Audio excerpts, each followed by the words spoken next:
dossier Mandumbwila, on en parle encore. Qui est derrière tout ça? Chasser les responsables de ce site minier, faire entrer des militaires qui ont envahi les sites jusqu'à présent. Les sites deviennent militarisés, il n'y a pas ni entrée ni sortie. Il n'y a que des Chinois qui font sortir des camions et camions lourdement chargés de minerais. Qui est derrière ce dossier? On a eu entré en contact avec le responsable qui est en fuite parce que on lui avait demandé, vous allez le découvrir dans cette interview, 100 000 $ pour qu'il cède les sites. Il était incapable de donner cet argent parce qu'il a tous les documents, les contrats d'amodiation le permettant d'œuvrer sur ce site ici, mais on a envahi le site par les gens qui se font passer. Je ne vais pas seulement citer.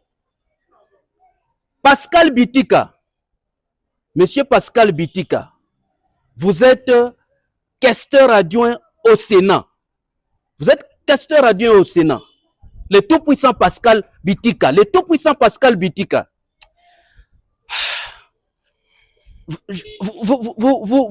Vous connaissez le jeu que vous avez joué et aujourd'hui la personne est en dehors du pays.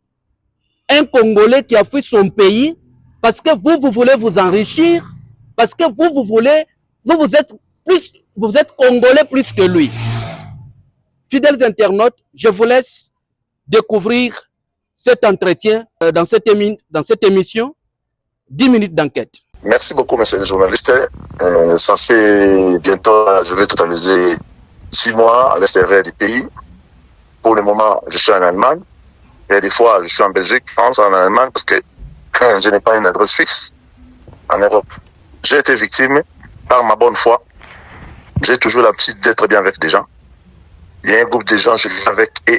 Alors, comme vous connaissez ce qui se passe aujourd'hui chez nous au Katanga, il y a un groupe des autorités qui sont à Kinshasa, ils ont l'habitude d'envoyer les petits dans des sites miniers d'autrui. Je ne suis pas le seul. Et aujourd'hui, je suis en train de crier. Mais il y a des autres qui n'ont même pas la force de crier parce qu'ils ont peur, parce qu'ils sont sur place au pays. Alors, j'étais une fois à ma carrière, j'avais vu plus de 60 gardes républicains, et j'étais venu avec un groupe de gens, une délégation de Kinshasa, pour fermer ma carrière. Là où j'ai tous les documents. Mandumbwila, vous parlez bien du site Mandumbwila? Site Mandumbwila, oui, je parle de Mandumbwila. Nous avons un contrat d'amodiation avec la Gécamine en bonne et due forme. Avant, la carrière appartenait à mon oncle. Mon oncle m'a laissé ça parce qu'avant, il n'y avait pas une grande production. Mon oncle m'a laissé la carrière. Il m'avait dit, monsieur, je te laisse. Quand c'est nous le Bakongo, nous sommes des enfants des oncles de côté maman. Mon oncle m'avait laissé la carrière. Je me battais, j'ai gagné un peu. Je lui ai donné son argent sur ça avec la carrière.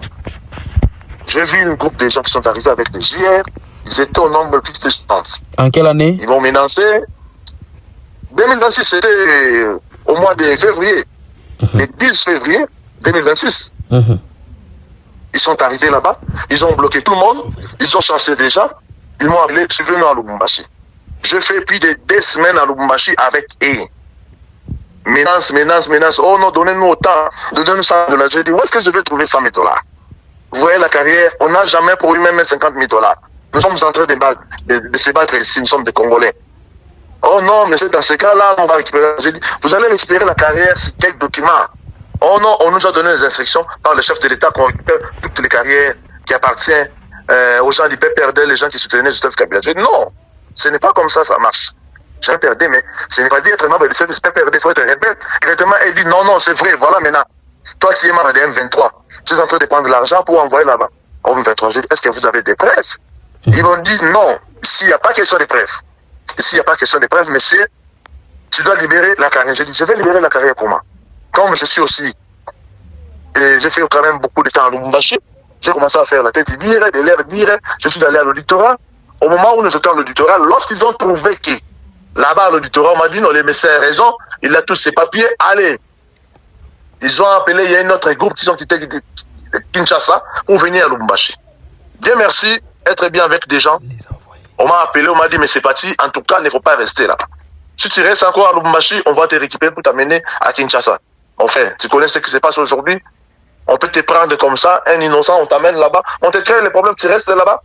Et j'ai évité, pour l'intérêt de ma vie, pour l'intérêt de ma famille, j'ai quitté le Congo. Et qui les envoyait Voilà, selon vos sources? Les problèmes, c'est quoi? Voilà, maintenant, ces gens-là, ils ont leur groupe de mafieux. Et ils travaillent comment? Ils envoient leurs petits. Il y a un qui est au niveau du Sénat, mais c'est Bichita. Il est pas rapporteur, il est... Comment ça s'appelle? C'est rapporteur adjoint du Sénat. Mais c'est Bichita, lui, collabore avec les gens de l'inspectorat général. En commençant par leur chef, M. Raphaël Kabengele.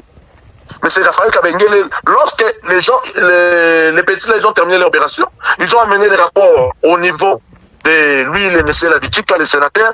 Le sénateur Bichika, lui, maintenant, a amené auprès de Raphaël Kabengele. M. Raphaël Kabengele a écrit une lettre, j'ai la lettre, je peux vous envoyer la lettre, vous allez voir. M. Raphaël est en train d'écrire, il a écrit dans cette lettre-là que non, voilà. Il a demandé l'autorisation, maintenant, après ça, excusez-moi, lorsque j'ai fait des bruits, j'ai commencé à crier. Il y avait beaucoup de GR à l'intérieur. Ils ont maintenant enlevé des GR, mais c'est Raphaël Kabengele a écrit une lettre. Il a envoyé la 22e région militaire chez les TD. Les TD maintenant a envoyé aussi plus de 50 militaires. Au moment où je vous parle, ils sont toujours là dans la carrière de Mandombila. Pas d'accès jusqu'à présent. La carrière a été envahie par les gens qui n'ont pas qualité. Pendant ce temps que le président de la République a interdit la présence militaire, comment vous justifiez cela? Mon frère, malgré que je suis loin, vous êtes journaliste d'investigation, vérifiez partout. Jusqu'à aujourd'hui, il y a toujours des militaires dans des carrières.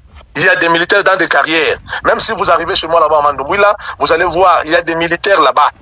Et que vient faire Pascal Bitika, questeur adjoint du Sénat, dans cette affaire? Qu'est-ce que lui joue comme rôle là-bas?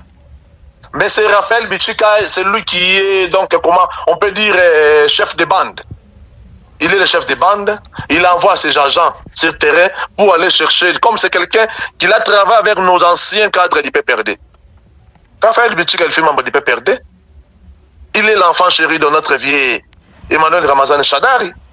Parce que Raphaël Bichika, il est du Maniema. Il a son petit à lui qui collabore avec lui, mais c'est Ali. Il s'est dit qu'il est l'inspecteur des mines, il travaille à l'inspectorat général des mines. C'est les petits là qui collaborent avec d'autres personnes, avec un certain M. J.C. Zoro. Lui et qui J.C. Zoro? Ils avaient fait leur clic.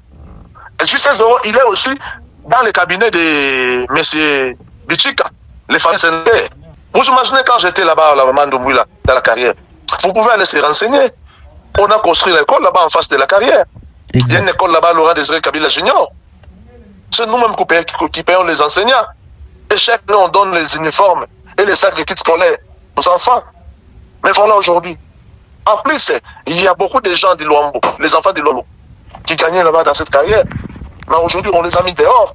Le chef Matip et Maman connaît les dossiers. Mon frère, si j'étais membre de M23, je suis déjà perdu. Je suis déjà perdant, pardon. Je devais être là. Pourquoi je suis en Europe? Pourquoi je suis en Europe? 6 mois parti, mais j'étais membre de M23. Et je devais fuir depuis longtemps. Papa, il y a tout un service de renseignement qui sont là. Comment ça fait que vous êtes venu pour arrêter, soi-disant un membre de M23? Mais vous le laissez pendant 2 semaines, vous êtes avec lui. Je buvais avec ces gens-là. J'ai fait des réunions avec eux à Pullman plus de 4 fois. Et ils me demandaient $100 000. J'ai dit, où est-ce que je vais trouver ça?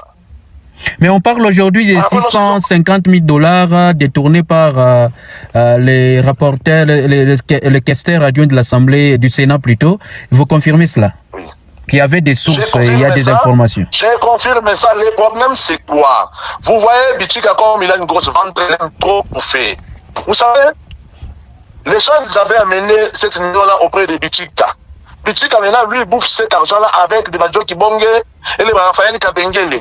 Maintenant, les gens, les petits, là, maintenant, commencent à réclamer. Ils s'appellent Maître Jean Fouamba, et Tati Fouamba, et M. Boaz. Ce sont eux qu'ils avaient amené l'affaire à Kinshasa, là-bas, chez Bichika. Lorsqu'ils ont vu maintenant que Bichika a commencé à le rouler, c'est pour cela ils sont allés voir votre collègue journaliste à Kinshasa. Au moment où je vous parle, même votre journaliste est à danger. Il a été menacé par les agents de l'ANER. Il y a un monsieur là, il habite aux États-Unis, dinosaure. Il m'avait appelé par un email. Il est membre de l'UDPS. Il m'a appelé pour me poser des questions. Par rapport, il a parlé avec Bichika. Il m'a mis en conférence avec Bichika. Bichika m'a posé la question. Ah, dans la mine là, vous appartient. J'ai dit oui, ça m'appartient. J'ai tous mes documents. Je lui ai envoyé mes documents. Mon frère, avant, les gens disaient Maman Marthe. Christian Tshisekedi. Mais aujourd'hui, on vient de comprendre qu'il y a beaucoup de gens, il y a beaucoup de mafieux qui sont en train de faire des manœuvres au nom du chef de l'État et de sa famille. Vous comprenez? Voilà, c'est un peu ça. Merci, M. Mati, d'avoir éclairé l'opinion quant à ça. C'est à moi de vous remercier, monsieur le journaliste. Le nom du chef de l'État est cité en désordre. Vous avez découvert vous-même qu'il y a des personnes qui sont en train de marcher avec le nom de Félix Antoine Tshisekedi, le nom de la famille présidentielle, comme si c'était le nom de leur famille. La première institution, vous la citez comme ça, en désordre. Partout, vous partez pour vos intérêts. Je suis ami au chef de l'État, je fais ceci, je fais cela. Le chef de l'État, est-ce que le chef de l'État vous a envoyé? Le chef de l'État est informé.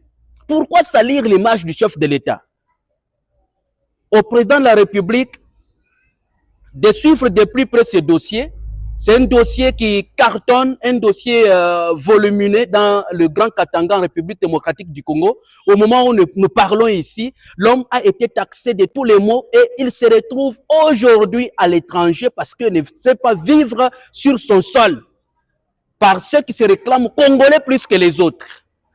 Nous vous reviendrons. Ce n'est que le premier numéro.